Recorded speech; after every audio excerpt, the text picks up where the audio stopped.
жалпы республикалык тестирлөөгө даярданууда болобу, же болбосо экзамендерге даярданганда, мектептеги ар кандай тесттерге даярданганда бизге же университетте болсун жалгыз окуган көбүрөөк пайдалуубу, же болбосо группа менен окуганбы?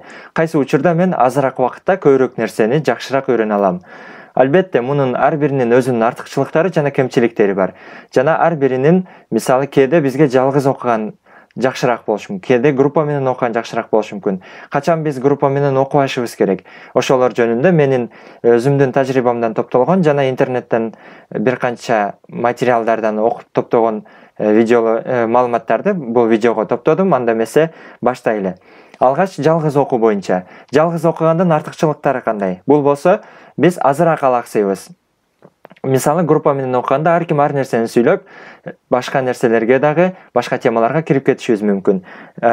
Каалаган чөйрөбүздү өзүбүз кура алабыз. Мисалы дейли, балким бирөөгө өзүнүн үйүндөгү столунда отуруп сабак кылган жагат. Балким бирөөгө өзүнүн төшөгүндө жатып алып, ысык чайынан ичип, кофесинен ичип сабак кылган жагат. Балким бирөөгө музыканы катуу коюп алып сабак кылган жагат. Айтор, кандай чөйрө болбосун, өзүбүз каалаган бир чөйрөнү түзө алабыз. Дагы бир нерсеси, каалаган убакытта сабак кылабыз. Мисалы, мага кечинде сабак кылган пайдалуу, өзүмө оңоюраак. Эртең менен сабак кылсам башыма кирбейт. Кээ бир адамдарга көп эртең менен сабак кылган оңой, жакшыраак түшүнөт, жакшыраак эсинде калат. Же болбосо менин кээ бир иштерим бар, ошондуктан группа менен жолуга албайм. Дагы башка нерселер. Ошол учурда биз каалаган убакытты тандай алабыз. Бирок группа менен окугандын кандай артыкчылыктары бар? Группа менен окуганда биз эң башкысы теманы достор менен талкуулайбыз.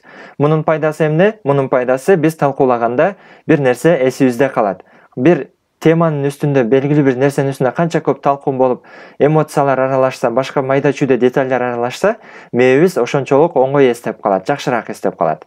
Андан сырткары, бул тема боюнча негизи көптөн бери эле маалым баарыбызга эле. Дагы бир нерсе, бирине бири жардам берүү. Мисалы, мен бир теманы жакшыраак билем, берки досум жакшы түшүнбөй атса, анда мен түшүндүрүп бере алам. Башка мен болсо белгилүү бир темада аксайм, ал досум жакшыраак билет. Ошондо бизге бири-бирибизге жардам берип, командалык иш болот. Андан сырткары окуганы мотивация болот. Мисалы, досторубуз окуп атса, мен деле окуйм. Досторубуз билбейм, ойноп атса, мен деле ойнойм. Досторум футболго кызыкса, мен деле көпчүлүк учурда мен деле ошол нерсени кылам да. Ошондуктан окуп аткан достор менен бирге барып, ар кимиси өзүн заставлять этип, өзүн кыйнап бир нерсени кылып аткан болсо, анда сен дагы эмне үчүн мен окубашым керек деп бирге окуганы мотивация болот. Анан качан биз группа менен окубашыбыз керек? Качан группа менен окубашыбыз керек? Эгер биздин курбуларыбыз аракетчил болбосо. Эгер биздин өзүбүз окуган сабагыбыз, мисалы, өзүм отуруп сабак кылсам, группа менен окугандан көрө мага эффективдүүрөөк болсо, мен өзүм кылганым жакшы. Эмне үчүн? Анткени мен группам топтолгон убакыт кетти, дагы башка нерселер кетти. Группада, мисалы, мына биякта дагы бир нерсе бар. Группада бош сөз көп болушу мүмкүн. Анда деле биз өз алдынча окуганыбыз жакшыраак болот. Эгер жолугуу убакыты алмаша берсе, мисалы, дейли жумасына 3 күн, 4 күн, же ар күнү саат 9-да бул жерде жолугабыз, саат 12-де бул жерде жолугабыз деп туруп, бир жай белгилеп, чогуу даярданып атасыңар, досуңардын үйүндө даярданып атасыңар, кандай болсо дагы, эмне болуп атат? Ал убакыт алмаша берсе, албетте эффективность түшүп кетет.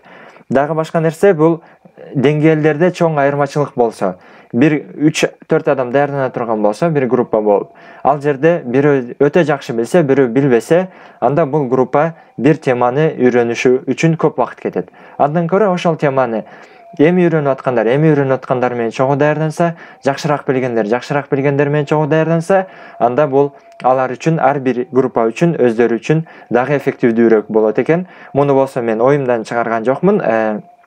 Оксфорд кайсы деген жерден окудум муну. Интернетте англисче материалдар, бир-эки орусча материалдарды окуп туруп, мага эң жакканынан ушул кеңештерди топтодум.